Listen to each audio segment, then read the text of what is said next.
प्रिय विद्यार्थियों नमस्कार। दक्षांश एजुकेशन में मैं रामकृष्ण सिंह भदौरिया हिंदी विषय के साथ में आप सभी का हार्दिक अभिनंदन करता हूं। बच्चों, कक्षा 10 विषय हिंदी पाठ्यक्रम सैंपल पेपर जो प्रतिदर्श प्रश्न पत्र है वो आप सभी के समक्ष प्रस्तुत हो रहा है। इसके माध्यम से आप ये देखेंगे कि हमें फर्स्ट टर्म प्रथम परख है उसके प्रश्नों को किस प्रकार से हल करना है, उसका एक आइडिया, एक अच्छा सा विचार आपके सामने आ जाएगा। आते हैं। निर्धारित समय 90 मिनट, अधिकतम अंक 40। नियम देखें। सामान्य निर्देश इस प्रश्न पत्र में 3 खंड हैं, खंड का, खंड ख और खंड ग। इस प्रश्न पत्र में कुल 10 वस्तुपरक प्रश्न पूछे गए हैं। सभी प्रश्नों में उप प्रश्न पत्र दिए गए हैं। दिए गए निर्देशों का पालन करते हुए प्रश्नों के उत्तर दीजिए।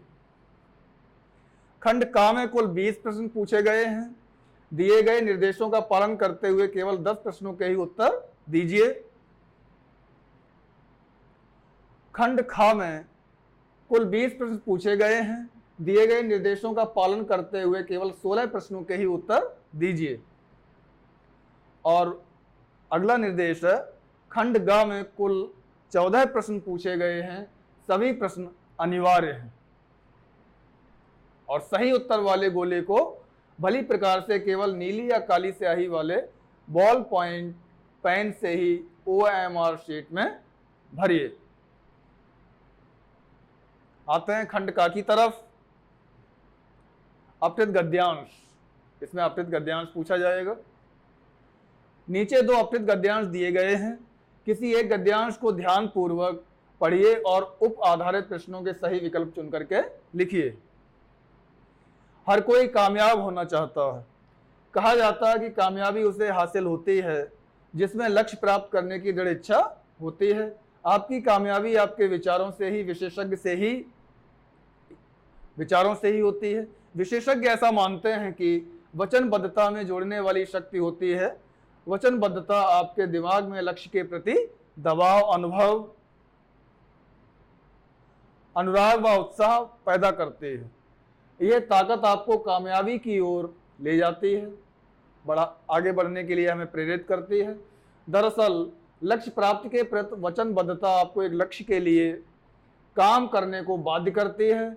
यह आंतरिक शक्ति है जो व्यक्ति के अंतर्मन से उत्पन्न होती है। वास्तव में यह एक बंधन है। मनोवैज्ञानिक मानते हैं कि वचनबद्धता मनोवैज्ञानिक स्थिति है जो लक्ष्य के प्रति आपकी दृढ़ता तय करती है और आपको लगातार लक्ष्य की ओर बांधे रखती है। यह बंधन आपका अपने करियर, सरकार, नौकरी, टीम या किसी काम या रुझान के प्रति हो सकता है। यह अदृश्य दबाव है जो मानसिक तौर पर आप महसूस करते हैं। यही बंधन आप अपने लक्ष्य के प्रति महसूस करते हैं। यह अदृश्य दबाव या ताकत आपको बेहतर प्रदर्शन के लिए वचनबद्ध करती है। हालांकि इस दबाव का स्तर अलग अलग होता है। यह सच है कि चाहत व दृढ़ विश्वास में काफी अंतर है। जहां चाहत की दिशा बदल सकती है, वहीं दृढ़ विश्वास अपनी निर्धारित दिशा में कायम रहता है। किसी इंसान के जीवन की गुणवत्ता उसके बेहतर काम करने की वचनबद्धता पर निर्भर करती है, फिर चाहे उसका कार्य क्षेत्र कुछ भी क्यों न हो। तो इस प्रकार से जो अपठित गद्यांश है उसे हमने पढ़ा। कम से कम 2 बार, ज्यादा से ज्यादा 3 बार आप अपठित गद्यांश को पढ़िएगा बारीकी से। फिर उससे जो उस पर आधारित प्रश्न हैं उनके उत्तर उसी में से छांटने की आप कोशिश कीजिएगा। पहला है प्रश्न, सफलता उसे मिलती है। इसके 4 उत्तर हैं। वस्तुनिष्ठ प्रश्न, जो सफल होना चाहता हो, जो शक्तिशाली हो, जिसमें पाने की दृढ़ इच्छा हो, जिस पर ईश्वर की कृपा हो।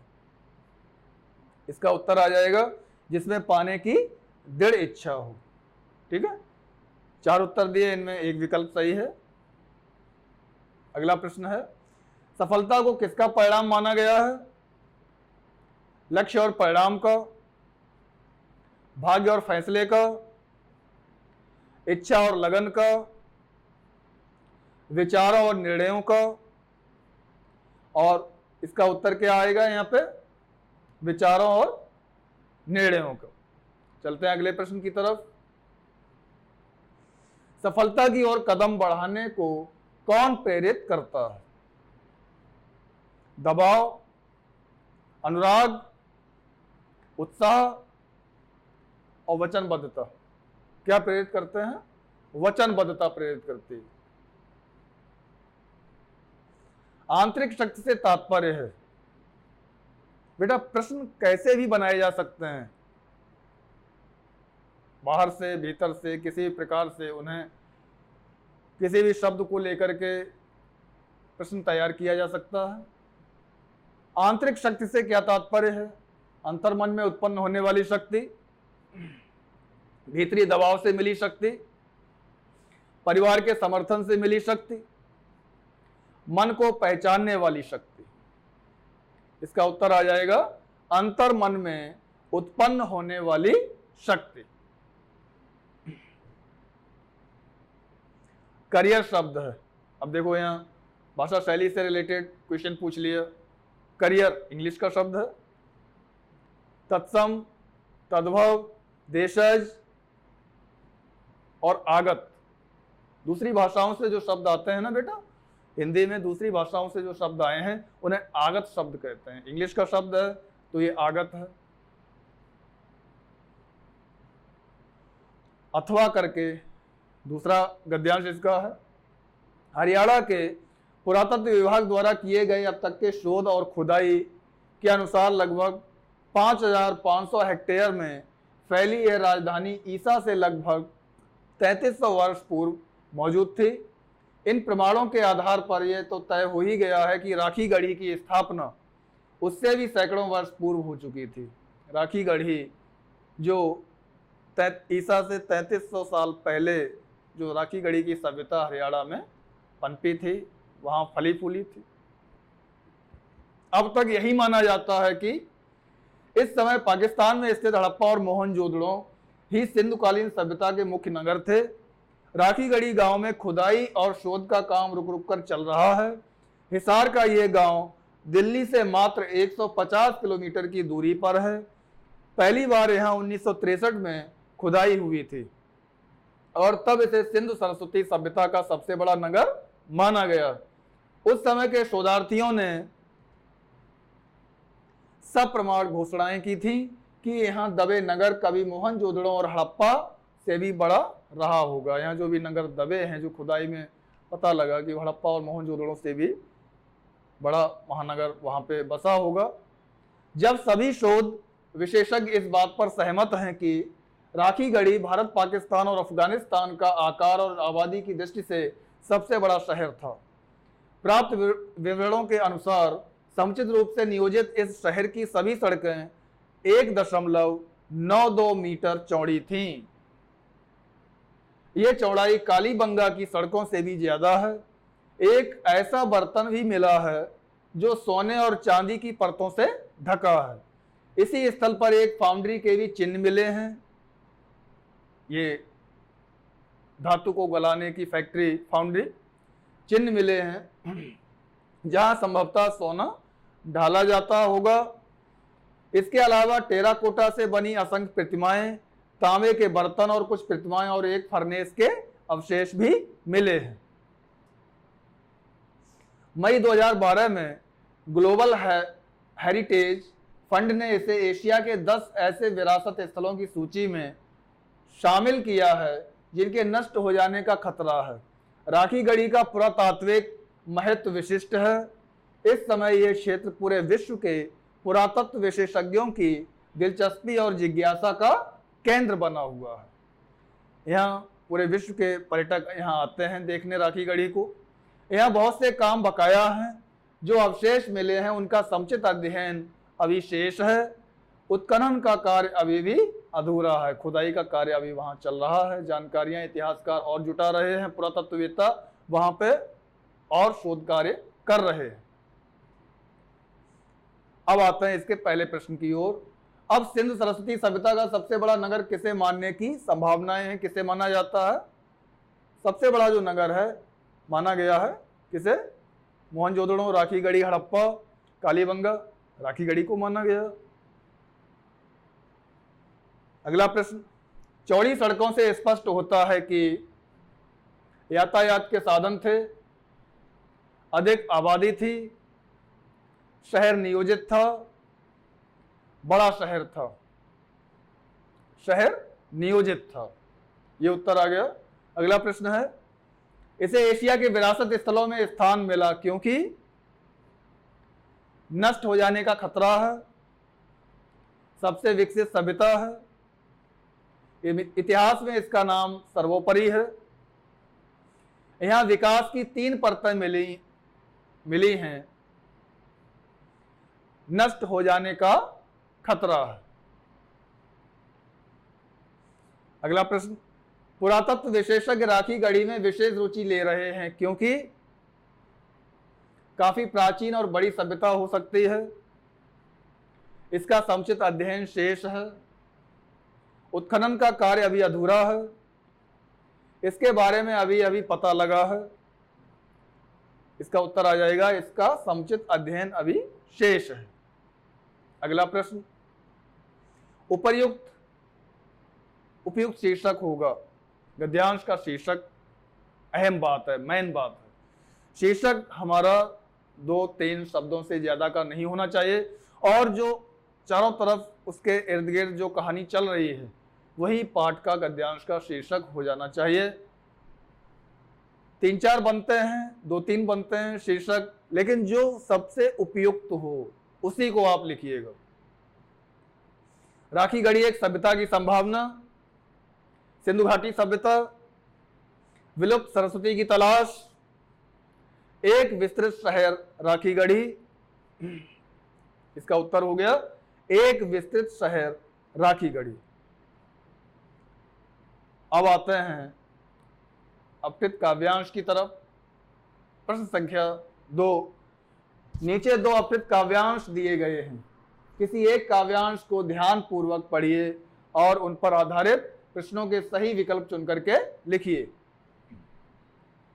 जब बचपन तुम्हारी गोद में आने से कतराने लगे, जब माँ की कोख से झांकती जिंदगी बाहर आने से घबराने लगे, समझो कुछ गलत है जब तलवार फूलों पर जोर आजमाने लगे, जब मासूम आंखों में खौफ नजर आने लगे, समझो कुछ गलत है। जब किलकारियां सहम जाएं, जब तोतली बोलियां खामोश हो जाएं, समझो कुछ गलत है। कुछ नहीं, बहुत कुछ गलत है, क्योंकि जोर से बारिश होनी चाहिए थी पूरी दुनिया में, हर जगह टपकने चाहिए थे आंसू, रोना चाहिए था ऊपर वाले को, आसमां से फूट फूट कर शर्म से झुकनी चाहिए थी इंसानी सभ्यता की गर्दनें। शोक का नहीं सोच का वक्त है, मातम का नहीं सोच का वक्त है, अगर इसके बाद भी सर उठाकर खड़ा हो सकता है इंसान, समझो कि बहुत कुछ गलत है। जो भी अत्याचार अनाचार हो रहा है, उस अन्याय शोषण के खिलाफ इस कविता में आवाज बुलंद की गई है। पद्यांश को बड़े गौर से आप पढ़िएगा 2-3 बार ध्यान से, और इसके उत्तर इसी में से छांटने की कोशिश कीजिएगा। अब देखिए, चलते हैं पहले प्रश्न की ओर। मां की कोख से झांकती जिंदगी को घबराहट क्यों हो सकती है? उसे बाहर की असुरक्षा का आभास हो रहा है, पहला ये। दूसरा, उसे प्रदूषण का डर सता रहा है। उसे मां ने बाहर की वास्तविकता बताई है, बाहर का मौसम अनुकूल नहीं है, उसे बाहर की असुरक्षा का आभास हो रहा है, वो डर उसे सता रहा है। ये इसका उत्तर है। अब चलते हैं अगले प्रश्न की ओर। जब तलवारें फूलों पर जोर आजमाने लगे, जब मासूम आंखों में खौफ नजर आने लगे का तात्पर्य है, इसका क्या अर्थ है, क्या आशय है? इस प्रकार के भी प्रश्न पूछे जा सकते हैं।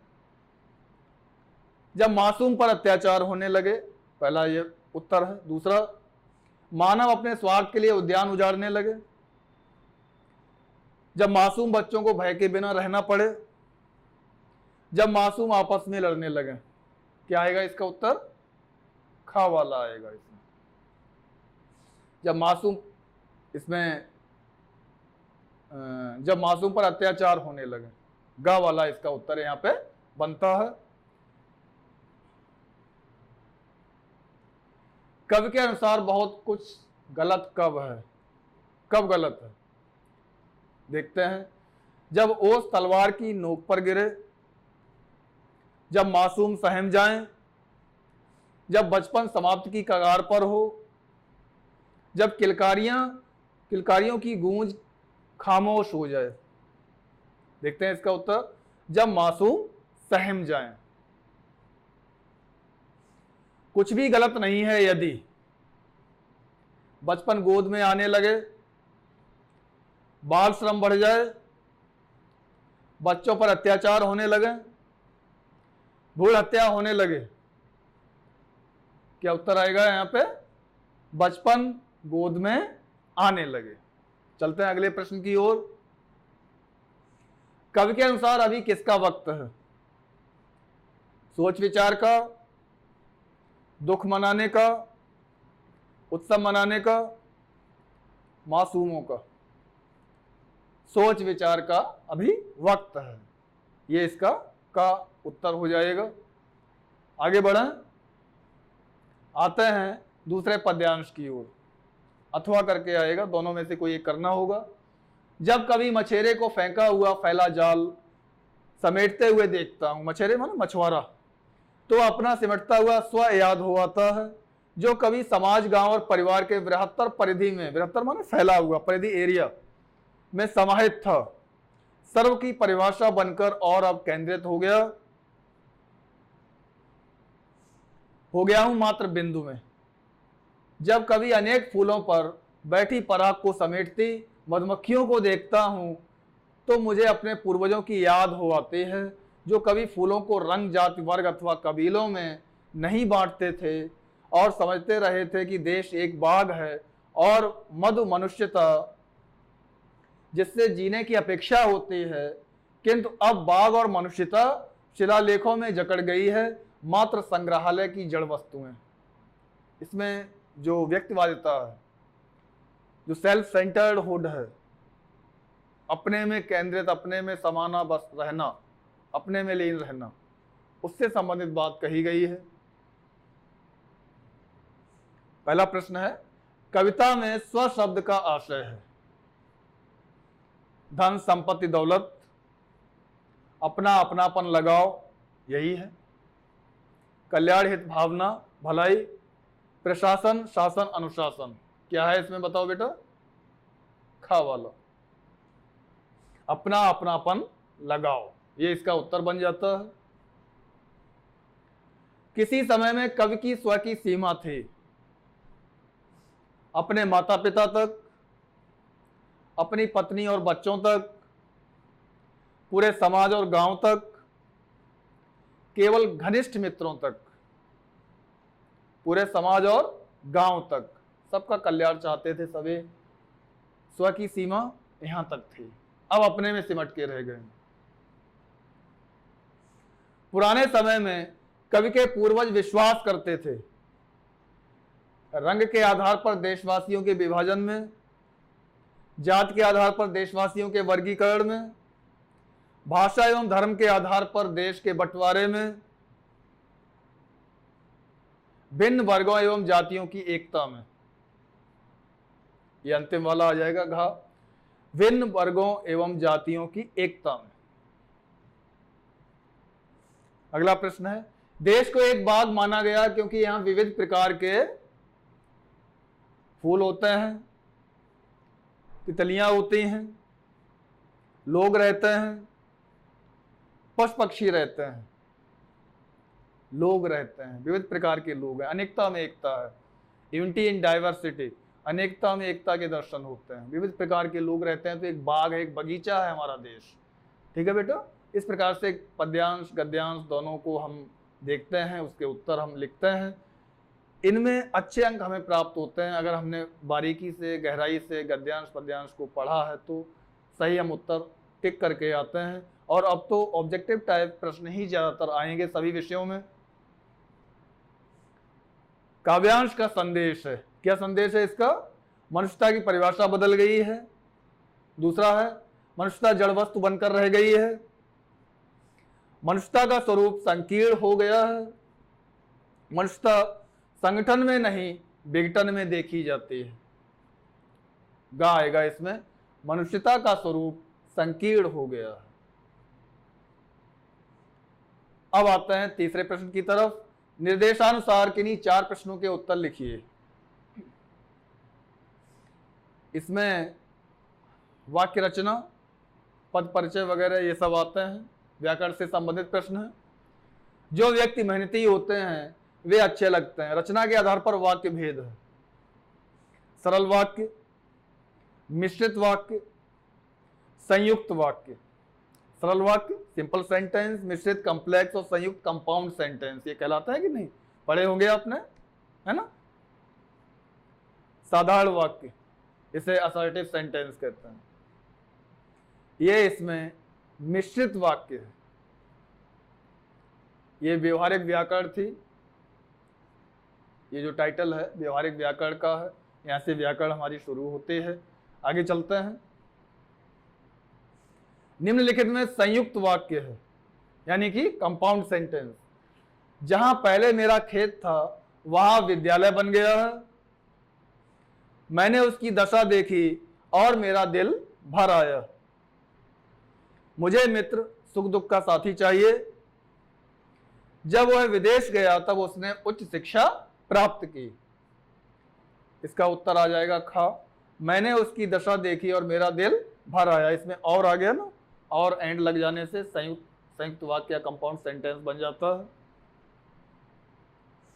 यह मेरी पुस्तक है, इसे सब पसंद करते हैं। इस वाक्य का सरल वाक्य में रूपांतरण होगा, मेरी इस पुस्तक को सब पसंद करते हैं। मेरी यह पुस्तक है जो कि सबको पसंद है। यह मेरी पुस्तक है और यह सबके द्वारा पसंद की जाती है। जो ये मेरी पुस्तक है सभी की पसंद है। इन चारों में से छांटिएगा। व्याकरण में नंबर कटते हैं ज्यादा, क्यों? क्योंकि हम गहराई से उसे पढ़ते नहीं, प्रैक्टिस नहीं करते हैं। और बेटा practice makes a man perfect. अभ्यास जितना करोगे उतने ही दक्ष होंगे, कुशल होंगे आप। मेरी इस पुस्तक को सब पसंद करते हैं, यह इसका जो सरल वाक्य है वो बन जाएगा। आगे चलते हैं। जीवन की कुछ चीजें हैं जिन्हें हम कोशिश करके पा सकते हैं। रेखांकित उपवाक्य का भेद है। संज्ञा आश्रित उपवाक्य, सर्वनाम आश्रित उपवाक्य, क्रिया विशेषण उपवाक्य, विशेषण आश्रित उपवाक्य। इसका गा उत्तर है क्रिया विशेषण उपवाक्य। अगला प्रश्न, निम्नलिखित में से मिश्र वाक्य चुन करके लिखिए, यानी कॉम्प्लेक्स सेंटेंस। उस लड़के को बुला लाओ जिसने लाल कमीज पहनी है। वर्षा हुई और मोर नाचने लगे। नौकरानी ने आकर अपना काम किया और वह चली गई। देशभक्त भगत सिंह स्वतंत्रता की बलवेदी पर चढ़ गए। इसमें जिसने आ गया ना, जो या जिसने, तो यहां पे आपका मिश्रित वाक्य है ये। उस लड़के को बुला लाओ जिसने लाल कमीज पहनी है। अब आते हैं अगले प्रश्न की ओर। निर्देशानुसार किन्हीं 4 प्रश्नों के उत्तर लिखिए। निम्नलिखित वाक्य का वाच्य लिखिए। एक्टिव पैसिव, कर्तृवाच्य, कर्मवाच्य। वाच्य से संबंधित प्रश्न भी आएंगे। निम्नलिखित वाक्य का वाच्य क्या है? इस युद्ध के द्वारा अनेक बच्चों को अनाथ कर दिया गया। इसका वाच्य बताना है, वॉइस बताना है ना। एक्टिव पैसिव पूछते हैं ना, यही कर्तृवाच्य और पैसिव वॉइस कर्मवाच्य।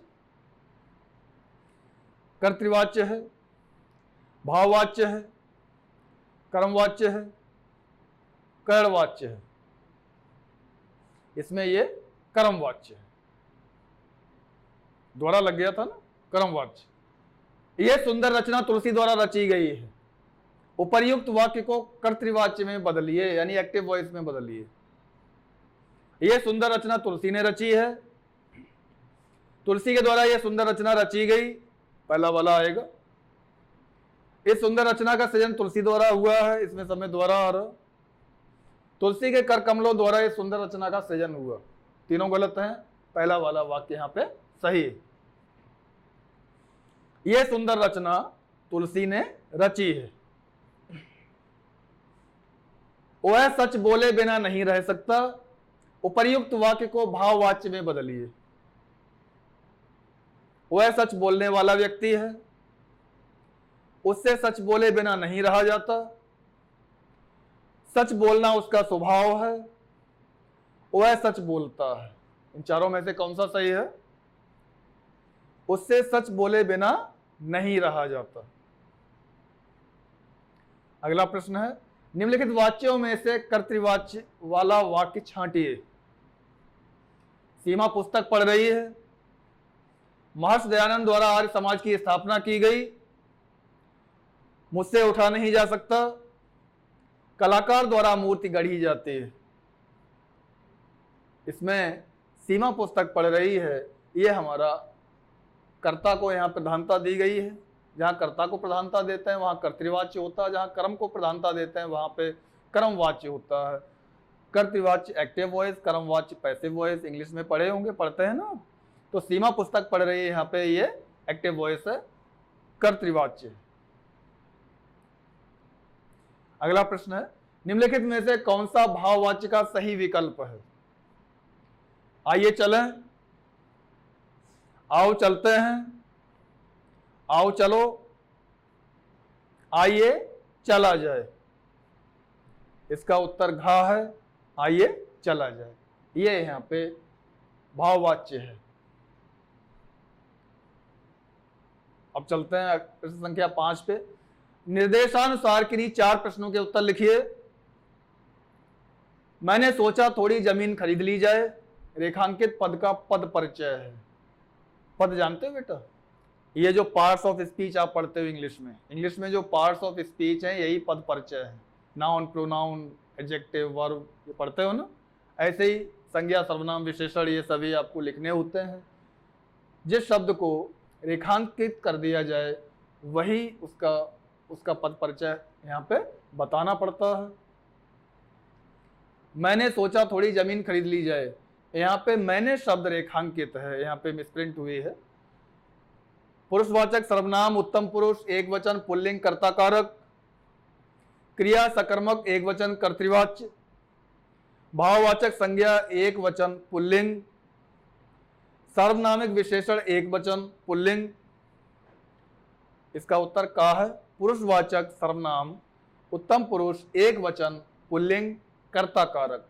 ये जो मैंने शब्द है ये इसका पद परिचय है। वह भावुक व्यक्ति है। ये भावुक शब्द को अंडरलाइन किया गया है। इसका पद परिचय बताना है। रीतिवाचक क्रिया विशेषण एक वचन पुल्लिंग कर्ता कारक। निश्चयवाचक सर्वनाम एक वचन पुल्लिंग कर्ता कारक। विशेषण गुणवाचक पुल्लिंग एक वचन। जातिवाचक संज्ञा एक वचन पुल्लिंग कर्ता कारक। ये आ जाएगा, गा आ जाएगा इसमें। विशेषण गुणवाचक है, पुल्लिंग है, एक वचन है। जो जो उसकी फीचर्स हैं, विशेषताएं हैं उस शब्द की, वो सारी हमें कॉमा लगा के लिख देनी होती हैं। आते हैं अगले प्रश्न की ओर। अरे तुम भी आ गए। विस्मयादि बोधक एक वचन पुल्लिंग। इसमें अरे शब्द क्या है? इसका पद परिचय देना। मध्यम पुरुष वाचक सर्वनाम एक वचन कर्ता कारक। निजवाचक सर्वनाम एक वचन कर्म कारक। उत्तम पुरुष वाचक सर्वनाम एक वचन कर्म कारक। इसका आ जाएगा विस्मयादि बोधक एक वचन पुल्लिंग।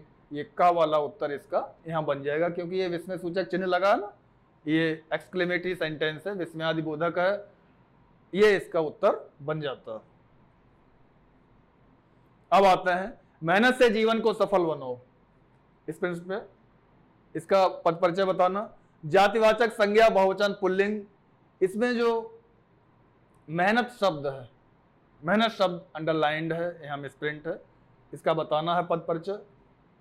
गुणवाचक विशेषण एक वचन पुल्लिंग, संज्ञा स्त्रीलिंग एक वचन निश्चयार्थ, संज्ञा स्त्रीलिंग एक वचन।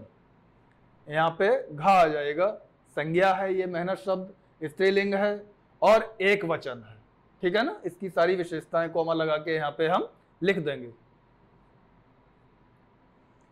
अब आते हैं साहित्य से संबंधित, जो लिटरेचर से संबंधित प्रश्नों की तरफ। बाल गोविंद भगत समूचा शरीर कीचड़ में लिथड़े अपने खेत में धान रोप रहे हैं।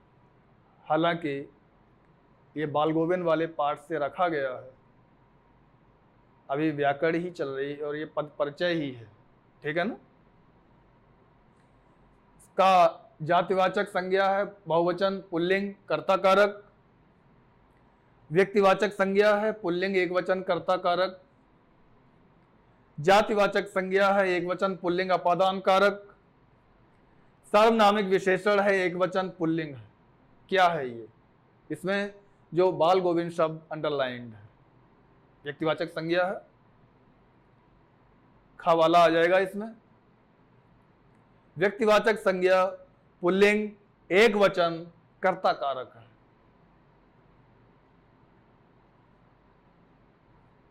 अब आते हैं प्रश्न संख्या 6 की तरफ चलते हैं। निर्देशानुसार किन्हीं 4 प्रश्नों के उत्तर लिखिए। पवन झुलावे के की कीर बतरावे देव कोकिल हलावे हुलसावे कर तारी दय। उपर्युक्त काव्य पंक्तियों में निहित रस है, रस कौन सा है?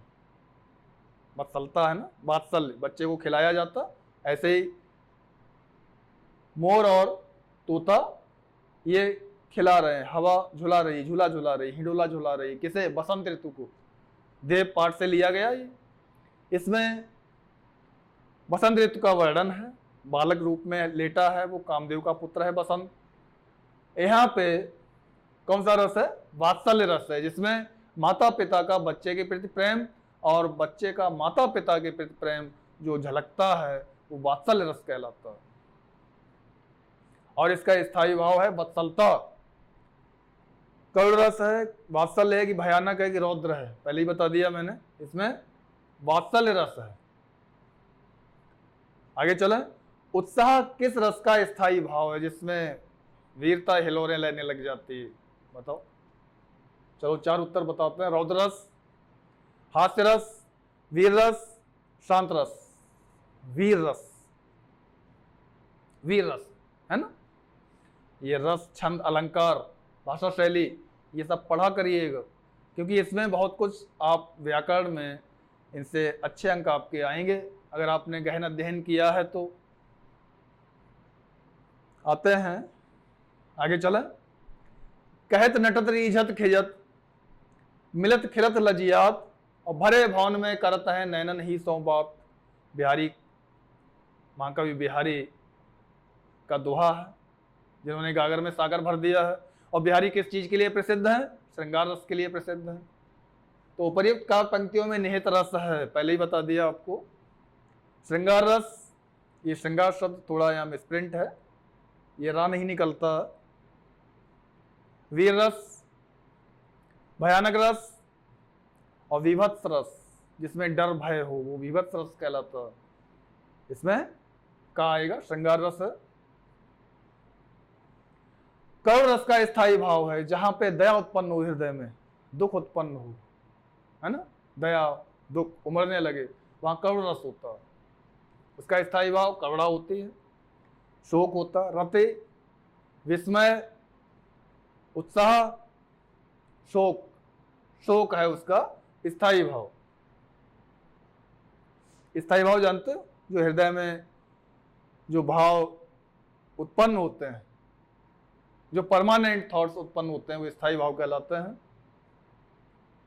आते हैं अगले प्रश्न की ओर। सीरा पर गंगा ऐसे भोजानी में भोजंगा हंसे, हास ही को दंगा भयो नंगा के विवाह में। तो आपको हंसी आई होगी, हास्य रस है ना इसमें। उपर्युक्त काव्य पंक्तियों में निहित रस व उसका स्थायी भाव है। क्या है देखते हैं। करुण रस, शोक, स्थायी भाव। शांत रस, निर्वेद, स्थायी भाव। हास्य रस, हास, स्थायी भाव। वीर रस उत्साह स्थायी भाव, ये गा आ जाएगा इसमें। हास्य रस हास स्थायी भाव। अब आते हैं खंड गा की तरफ चलते हैं। पाठ्य पुस्तक के जो प्रश्न हैं उनकी तरफ। ये सीन पैसेज है, पठित गद्यांश है, देखते हैं। निम्नलिखित गद्यांश को पढ़कर पूछे गए प्रश्नों के सही विकल्प लिखिए। ये हवलदार साहब वाले पाठ से लिया, उससे नेताजी के चश्मे वाले पाठ से लिया गया। 15 दिन बाद उसी कस्बे से गुजरे। कस्बे में घुसने से पहले ही ख्याल आया कि कस्बे की हृदय स्थली में सुभाष की प्रतिमा अवश्य प्रतिष्ठित होगी, लेकिन सुभाष की आंखों पर चश्मा नहीं होगा क्योंकि मास्टर बनाना भूल गया और कैप्टन मर गया। सोचा आज वहां रुकेंगे नहीं, पान भी नहीं खाएंगे, मूर्ति की तरफ देखेंगे भी नहीं, सीधे निकल जाएंगे। ड्राइवर से कह दिया चौराहे पर रुकना नहीं, आज बहुत काम है, पान आगे कहीं खा लेंगे। कौन बोले? हवलदार साहब। वहां से ये गद्यांश लिया गया है। नेताजी के स्वयं प्रकाश जी का जो चैप्टर है नेताजी का चश्मा, उससे लिया गया है। बेटा ये नेताजी का चश्मा जो पाठ है और बाल गोविंद भगत, ये 2-3 पाठ अच्छे ढंग से आप तैयार करना। इनसे बोर्ड परीक्षा में जरूर कुछ न कुछ आता है। लेकिन आदत से मजबूर आंखें चौराहा आते ही मूर्ति की तरफ उठ गईं। कुछ ऐसा देखा कि चीखे, रोको। जीप स्पीड में थी। ड्राइवर ने जोर से ब्रेक मारे। रास्ता चलते लोग देखने लगे। जीप रुकते न रुकते हवलदार साहब जीप से कूदकर तेज तेज कदमों से मूर्ति की तरफ लपके। बेटा इसमें हवलदार का चित्र भी तैयार करना। जो भी पार्ट हैं, जो मुख्य पात्र हैं, जो साइड कैरेक्टर्स हैं, जो मेजर कैरेक्टर्स हैं, जो मुख्य पात्र हैं और जो सहयोगी पात्र हैं, उनके बारे में पढ़ लिया करो। उनसे संबंधित चित्र आ सकता है। जीप से कूदकर तेज तेज कदमों से मूर्ति की तरफ लपके और उसके ठीक सामने जाकर अटेंशन में खड़े हो गए, सावधान मुद्रा में। मूर्ति की आंखों पर सरकंडे से बना छोटा सा चश्मा रखा हुआ था, जैसा बच्चे बना लेते हैं। अब आते हैं प्रश्नों की तरफ। 15 दिन बाद कौन फिर उस कस्बे से गुजरा? लेखक हवलदार साहब, मूर्तिकार, कैप्टन चश्मे वाला। हवलदार साहब गुजरे, ये उत्तर आ गया खा। हवलदार साहब गुजरे। नेताजी सुभाष की आंखों पर चश्मा नहीं होगा, हवलदार साहब ने ऐसा क्यों सोचा था?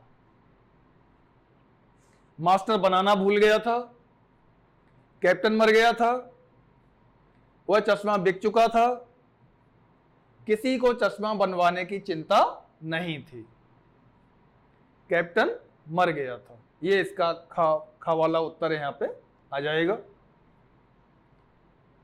हवलदार साहब ने चौराहे पर न रुकने के लिए ड्राइवर से क्या कहा? गद्यांश पढ़िएगा, उसमें से छांट के लिखिएगा। क्या कहा था? उन्हें बहुत काम था, उन्हें पान नहीं खाना था, वे चश्मे के बिना मूर्ति नहीं देखना चाहते थे, पान कहीं और जगह खा लेंगे। यही घा वाला उत्तर आ जाएगा यहां, पान कहीं और जगह खा लेंगे। चौराहा आते ही क्या हुआ? हवलदार साहब की आंखें चौराहे की तरफ उठ गईं। उन्होंने मूर्ति को देखा, वे चीखे। वे मूर्ति के सामने सावधान की मुद्रा में खड़े हो गए। खा उत्तर आ जाएगा यहां पे, उन्होंने मूर्ति को देखा। अगला प्रश्न है, हवलदार साहब की मूर्ति के सामने अटेंशन की मुद्रा में खड़े हो गए। हवलदार साहब मूर्ति के सामने अटेंशन की मुद्रा में खड़े हो गए, क्यों खड़े हो गए? मूर्ति की आंखों में सरकंडे का चश्मा था, मूर्ति के प्रति सम्मान प्रकट करने के लिए। वह चश्मा किसी बच्चे ने बनाया था। लेखक के मन में देशभक्ति की भावना थी। मूर्ति के प्रति सम्मान प्रकट करने के लिए, मूर्ति के प्रति उन्हें बड़ा सम्मान प्रकट उन्होंने किया, इसलिए वो अटेंशन की मुद्रा में हवलदार साहब वहां पे खड़े हो जाते हैं। नेताजी के मूर्ति के सामने। निम्नलिखित प्रश्नों के सही उत्तर सही विकल्प चुन करके लिखिएगा। प्रश्न संख्या 8 की तरफ हम चलते हैं। बाल गोविंद भगत ने बेटे को कहां लेटा कर रखा था? आंगन की एक चारपाई पे, आंगन में एक चादर पर, आंगन में दरी पर, आंगन के एक चटाई पर। इसका उत्तर आ जाएगा आंगन में एक चटाई पर। आते हैं अगले प्रश्न की ओर। बाल गोविंद भगत के गीतों की विशेषता थी। खंजड़ी की ताल पर गीत थे। खंजड़ी जो बजाते थे ना, खंजड़ी हाथ में लेके जो बजाते हैं।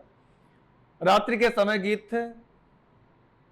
ईश्वर के प्रति आस्था तथा प्रेम पर आधारित गीत गाते थे वो।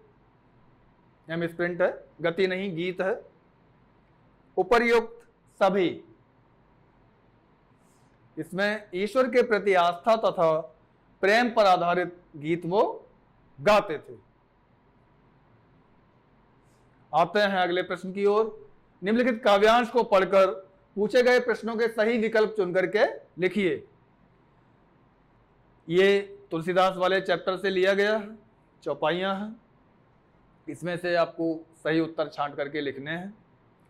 लखन कहा सि हमरे जाना, सुनऊ देव सब धनुष समाना, काछत लाभ जन्म धनु तोरे, देखा राम नयन के भोरे, छूटत टूट रघुपते न दोसो, मुनि बिनु काज करिए कत रोसु, बोले चितय परस की ओरा, रेसठ सुनई स्वभाव न मोरा, बालक बोल बंधो नहीं तोही, केवल मुनि जड़ जाने मोही, बालक ब्रह्मचारी यति कोही, विश्व विदित क्षत्रिय कुल द्रोही, भुजबल भूमि भूप बिनु कीन्ही, विपुल बार मही देवन दीनी, सहस बाहुभुज छेदनि हारा, परस बिलोक महीप कुमारा, मात पिता ही जनि सोच बस, करस महीस किशोर, गर्वन के अर्भक दलन, परस मोर अति घोर। ये दोहा है। 7-8 चौपाइयां आती हैं, फिर एक दोहा आता है श्री रामचरितमानस में। अब आते हैं प्रश्नों की तरफ। रघुपति ने दोषु किसने किससे कहा? इसमें रघुपति का कोई दोष नहीं है। लक्ष्मण जी ने परशुराम से कहा। लक्ष्मण ने परशुराम से, परशुराम ने लक्ष्मण से, विश्वामित्र ने जनक से, जनक ने विश्वामित्र से। पहला वाला सही का, लक्ष्मण ने परशुराम से। अब आते हैं दूसरे प्रश्न की तरफ। बाल ब्रह्मचारी अति कोही कहा गया है। कोही माने क्रोधी। किसने कहा? परशुराम ने अपने लिए कहा था ना। परशुराम ने स्वयं को, यही आएगा। लक्ष्मण ने स्वयं को, जनक ने परशुराम को, और विश्वामित्र ने राम से। परशुराम ने स्वयं के लिए कहा। क्षत्रिय कुल द्रोही कहा गया है। क्षत्रिय के कुल का विनाश करने वाला किसे कहा गया बताओ? परशुराम को कहा गया। लक्ष्मण को, परशुराम को, जनक ने परशुराम को कहा, और विश्वामित्र ने राम से कहा। तो इसमें खा उत्तर आ जाएगा, परशुराम को कहा गया। अब आते हैं अगले प्रश्न की ओर। सहस्त्र बाहु की भुजाएं थीं। सहस्त्र बाहु, सहस्त्र कहते हैं 1000 भुजाओं वाला वो राजा था, निशाचर था, राक्षस था। हालांकि वो क्षत्रिय कुल का था। ये सहस्त्र बाहु का वध किया था परशुराम ने, क्योंकि सहस्त्र बाहु ने परशुराम के पिता को मार दिया था, तो उन्होंने बदला लिया था। 1000, 2000, 400 कितनी थी भुजाएं? 1000 थी, इसलिए उसका नाम सहस्त्र बाहु पड़ा। सहस्त्र बाहु का वध किया था। किसने मारा था? लक्ष्मण ने, परशुराम ने, राम ने, जनक ने। परशुराम ने मारा था। अगला प्रश्न। अब चलते हैं प्रश्न संख्या 10 की तरफ।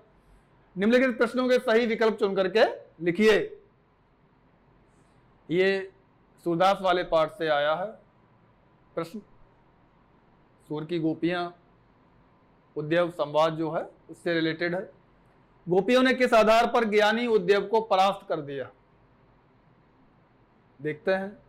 अपने वाक चातुर्य के आधार पर, यही सही है, अपने वाक चातुर्य के आधार पर ही तो परास्त किया था। खरी खोटी सुनाकर, उलाहना देकर, प्रेम पूर्वक, बताइए, परास्त किया था ना? अपनी बोलने की कला से उन्हें प्रभावित किया, अपने वाक चातुर्य के आधार पर। यही इसका उत्तर आ जाएगा, अपने वाक चातुर्य के आधार पर। गुड़ चाटी ज्यों पागी में प्रदर्शित होता है। जैसे गुड़ की चीटी है ना, उसी में सन जाती, मर जाती, दब जाती, पक जाती, तो प्रेम प्रदर्शित हुआ है गोपियों का श्री कृष्ण के प्रति। कहा है ना उन्होंने, ज्यों शब्द आ गया, ज्यों जनऊ जानऊ मनऊ मानऊ, उत्प्रेक्षा अलंकार। उद्यव का गोपियों पर प्रभाव, श्री कृष्ण का ज्ञान प्रभाव उद्यव के प्रति, गोपियों का श्री कृष्ण के प्रति अपार प्रेम, गोपी ग्वाल वालों की ब्रजभूमि के प्रति समर्पण भावना। इसमें गा उत्तर है, गोपियों का श्री कृष्ण के प्रति अपार प्रेम। यह यहां पे प्रकट हुआ है।